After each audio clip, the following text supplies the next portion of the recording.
नमस्कार, मैं सुप्रिया और आप देख रहे हैं 4 PM। लोकसभा चुनाव को लेकर भाजपा समेत अन्य राजनीतिक पार्टियां जमकर प्रचार प्रसार कर रही हैं। लोकसभा चुनाव को मद्देनजर रखते हुए राजस्थान में भी सभी दल एक्टिव मोड में नजर आ रहे हैं, जनता के बीच पहुंचकर अपनी बातें रख रहे हैं। अब ऐसे में जनता को तरह तरह की गारंटियां भी दी जा रही हैं। इस बार का चुनाव इसलिए भी खास है क्योंकि भाजपा के सामने एक मजबूत गठबंधन है। जी हां, हम बात कर रहे हैं इंडिया गठबंधन की। इंडिया गठबंधन के बनते ही भाजपा को कहीं ना कहीं एक बड़ा झटका लगा है। अब ऐसे में कांग्रेस के लिए साउथ बेल्ट तो पहले से ही मजबूत रहा है, वहीं अब हिंदी बेल्ट को भी मजबूत करने में कांग्रेस पार्टी कोई कसर नहीं छोड़ रही है। भले ही अभी ज्यादातर हिंदी बेल्ट वाले राज्यों में भाजपा की सरकार हो, लेकिन इस बार के चुनाव में भाजपा की हालत खराब लग रही है। अब ऐसे में भाजपा के बड़े नेता भी चुनावी प्रचार में जुटने के लिए मैदान में आ चुके हैं। वहीं कांग्रेस पार्टी भी इस बार के लोकसभा चुनाव के लिए पूरी ताकत झोंक रही है। इसी सिलसिले में कांग्रेस पार्टी ने सोशल मीडिया और डिजिटल प्लेटफॉर्म की 25 लोकसभा सीटों के लिए टीम की घोषणा कर दी। सोशल मीडिया और डिजिटल प्लेटफॉर्म के चेयरमैन सुमित भागासरा ने कहा कि चुनाव के लिए घोषित ये टीम जी जान लगाकर काम करेगी। प्रदेश की सभी लोकसभा सीटों पर तैनात ये टीम काम करेगी। विधानसभा चुनाव में भी टीम ने मजबूती से काम किया था। दरअसल इसमें शाहरुख टांग को विधानसभा में भी जिम्मेदारी दी गई थी। कोटपुतली के रहने वाले टांग कांग्रेस के मजबूत कार्यकर्ता माने जाते हैं। इनको अलग अलग चुनाव में कांग्रेस भी मौका देती रहती है। अपने क्षेत्र के युवाओं में पकड़ रखते हैं, इसलिए इस बार लोकसभा चुनाव के लिए बड़ी घेराबंदी बनाई जा रही है। इस बार कांग्रेस ने सभी समीकरणों को ध्यान में रखकर तैयारी की है। कांग्रेस की इस रणनीति से ये साफ पता चलता है कि इस बार के चुनाव को लेकर पार्टी कितना एक्टिव है। कांग्रेस राजस्थान में 25 सीटों पर घेराबंदी कर रही है, साथ ही वोटरों को साधने के लिए तरह तरह के जतन भी कर रही है। अब ऐसे में देखना ये होगा कि इस बार के चुनाव में कांग्रेस कितनी कामयाब हो पाती है। 25 में से कितनी सीटों पर कांग्रेस विजय हासिल कर पाती है। खैर, इतना ही नहीं, कांग्रेस पार्टी इस बार के चुनाव को मद्देनजर रखते हुए काफी सक्रिय है।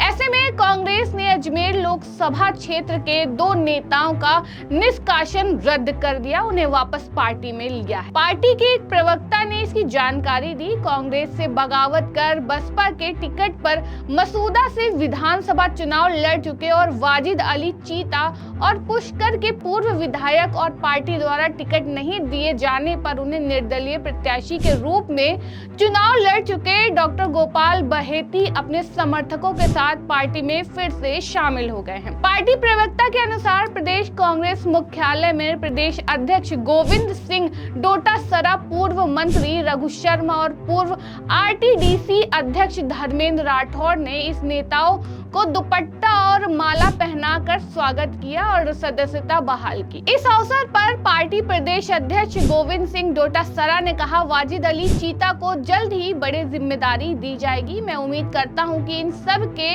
पुनः कांग्रेस पार्टी में जुड़ने से अजमेर लोकसभा में हमारे प्रत्याशी रामचंद्र चौधरी 100% विजयी होंगे। वहीं राजस्थान में मेवाड़ की सीटों पर दूसरे चरण यानी 26 अप्रैल को होने वाले लोकसभा चुनाव को लेकर नामांकन प्रक्रिया चल रही है। मेवाड़ के उदयपुर सीट पर कांग्रेस के ताराचंद मीणा और बीजेपी के प्रत्याशी मन्नालाल रावत ने अपना नामांकन भर दिया है। इसके अलावा दोनों पार्टियों के और भी दिग्गज नेता अपना नामांकन कब भरेंगे, अब ये तय हो चुका है। इसमें बीजेपी प्रदेश अध्यक्ष CP जोशी, पूर्व मंत्री उदय लाल अंजना, पूर्व मंत्री महेंद्रजीत सिंह मालविया अलग अलग दिन अपना नामांकन भरेंगे। इनकी नामांकन सभा में कौन नेता आएंगे, यह भी प्रस्तावित हुआ है। इसमें सीएम भजनलाल शर्मा, पूर्व सीएम अशोक गहलोत का आना प्रस्तावित है। भारतीय जनता पार्टी के प्रदेश अध्यक्ष और चित्तौड़गढ़ लोकसभा सीट से बीजेपी प्रत्याशी सीपी जोशी 2 अप्रैल को अपना नामांकन भरेंगे। इसकी तैयारी में चित्तौड़गढ़ बीजेपी जुट गई है। 2 बार से लगातार सांसद सीपी जोशी इस सभा में बीजेपी अपनी ताकत दिखाएगी। कांग्रेस सरकार में मंत्री रहे उदयलाल अंजना चित्तौड़गढ़ लोकसभा सीट से कांग्रेस के प्रत्याशी हैं। अंजना विधानसभा चुनाव में विधायक प्रत्याशी थे और हार गए थे। अंजना अपना नामांकन गुरुवार यानी 4 अप्रैल को भरेंगे। नामांकन वाले दिन सभा होगी जिसमें पूर्व सीएम अशोक गहलोत, राजस्थान पार्टी प्रभारी सुखजिंदर सिंह रंधावा का आना प्रस्तावित है। साथ ही पार्टी से इनके साथ कांग्रेस राष्ट्रीय अध्यक्ष मल्लिकार्जुन खड़गे के भी आने की बात चल रही है। कांग्रेस सरकार में मंत्री रहे और फिर बीजेपी में शामिल होने वाले बांसावाड़ा लोकसभा सीट से बीजेपी प्रत्याशी महेंद्रजीत सिंह मालविया गुरुवार 4 अप्रैल को अपना नामांकन भरेंगे। इसके पहले 2 अप्रैल को नामांकन भरना तय हुआ था। इनकी नामांकन सभा में सीएम भजनलाल शर्मा आएंगे। यहां से अभी कोई कांग्रेस प्रत्याशी खड़ा नहीं हुआ है। भारत आदिवासी पार्टी के प्रमुख चेहरे राजकुमार रोत यहां से चुनावी मैदान में हैं। वहीं आपको बता दें कि इस बार के चुनाव को लेकर न सिर्फ कांग्रेस पार्टी बल्कि भाजपा भी उम्मीदवारों को लेकर काफी एक्टिव है। इसे लेकर भाजपा ने भीलवाड़ा से अपना उम्मीदवार का ऐलान कर दिया है। पार्टी ने भीलवाड़ा से दामोदर अग्रवाल को प्रत्याशी बनाया है। जारी लिस्ट में बीजेपी ने भीलवाड़ा से सांसद सुभाष बहेड़िया की जगह दामोदर अग्रवाल को प्रत्याशी बनाया है। बीजेपी ने राजस्थान की 11 लोकसभा सीटों पर हालिया सांसदों के टिकट काटकर नए प्रत्याशियों का ऐलान किया है। इसके साथ ही बीजेपी ने राजस्थान की सभी 25 लोकसभा सीटों पर प्रत्याशियों का ऐलान कर दिया है। बीजेपी ने साल 2014 और 2019 के लोकसभा चुनाव में राजस्थान की सभी सीटों पर जीत हासिल की थी। लगातार जीत की हैट्रिक लगने के इरादे से बीजेपी जीत के लिए कोई कसर नहीं छोड़ना चाहती है। हम बात करें दामोदर अग्रवाल की, वर्तमान में बीजेपी प्रदेश महामंत्री के पद पर थे। दामोदर अग्रवाल का शुमार बीजेपी के सीनियर कार्यकर्ताओं में होता है। इस सीट से उनका मुकाबला 5 बार विधायक और 1 बार सांसद रहे कांग्रेस उम्मीदवार सीपी जोशी से है। दामोदर अग्रवाल आपातकाल के दौरान सीमा में बंदी रहते। वे 2 बार बीजेपी के जिला अध्यक्ष भी रह चुके हैं और वर्तमान प्रदेश महामंत्री के पद पर अपनी सेवाएं दे रहे हैं। इतना ही नहीं, भाजपा सभी उम्मीदवारों को लेकर काफी सूझबूझ कर कदम रख रही है। बाकी चुनावी नतीजे आने के बाद ही साफ हो पाएगा।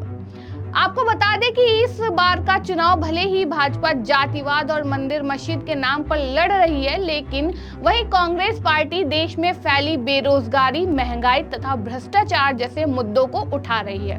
तभी तो देश में बढ़ती महंगाई को लेकर कांग्रेस लगातार मौजूदा बीजेपी सरकार को घेरते नजर आती है। इसी कड़ी में कांग्रेस ने अपने सोशल मीडिया अकाउंट एक्स पर देश में बढ़ती महंगाई और दवाओं के दाम में वृद्धि होने को लेकर केंद्र सरकार पर निशाना साधा है। 1 अप्रैल से नए वित्तीय वर्ष से एंटीबायोटिक, पेन किलर समेत कई 800 दवाओं की कीमतें बढ़ने वाली हैं। एक झटके में रोजमर्रा की जरूरतों से लेकर उन 800 तरह की दवाओं की कीमत 12% तक बढ़ जाएगी। राष्ट्रीय औषधि मूल्य निर्धारण एजेंसी NPPA की घोषणा से आम जनता की परेशानी बढ़ सकती है। राष्ट्रीय कांग्रेस का मानना है कि ये आम आदमी के लिए दोहरी मार है, क्योंकि बेलगाम महंगाई के बीच इलाज और दवाएं महंगी हो गई हैं। गौरतलब है कि देश में कई दवाओं की कीमतों में पिछले साल कम से कम 12% का इजाफा हुआ है। 2022 में कीमतें 10% बढ़ गई। दवाओं के बढ़ते दाम को लेकर राजस्थान के पूर्व मुख्यमंत्री अशोक गहलोत ने भी अपने सोशल मीडिया अकाउंट पर कांग्रेस के ट्वीट को शेयर करते हुए लिखा, महंगाई का दर्द और महंगा होता है। इतना ही नहीं, आगामी चुनाव की ओर इशारा करते हुए गहलोत ने कहा था, यह चुनाव देश के लिए बड़ी चुनौती है। ये चुनाव देश के भविष्य के लिए हो रहा है। ये चुनाव लोकतंत्र के भविष्य के लिए है। ये चुनाव संविधान को बचाने के लिए हो रहा है। उन्होंने बिना किसी का नाम लिए सत्तारूढ़ बीजेपी नेताओं पर विधायकों की खरीद फरोख्त का आरोप लगाया था और कहा ये लुटेरे देश के अंदर बैठे हैं। ऐसी तमाम खबरों के लिए देखते रहिए 4 PM राजस्थान। धन्यवाद।